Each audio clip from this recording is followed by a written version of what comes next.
Rosemary and Lemon Spatchcock Chicken.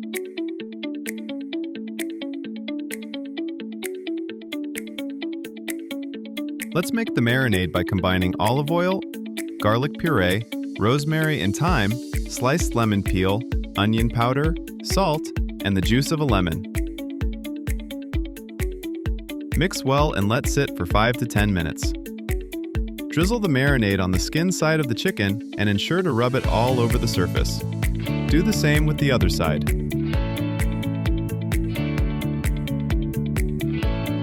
Let it marinate for an hour or two.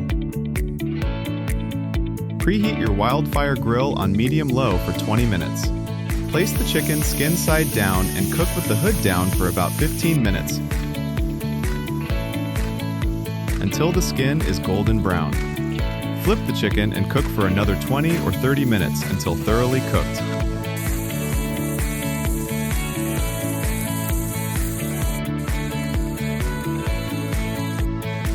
Remove from the grill and serve on a platter or tray.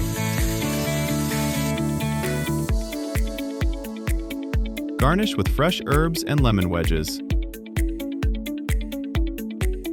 Enjoy while it's hot.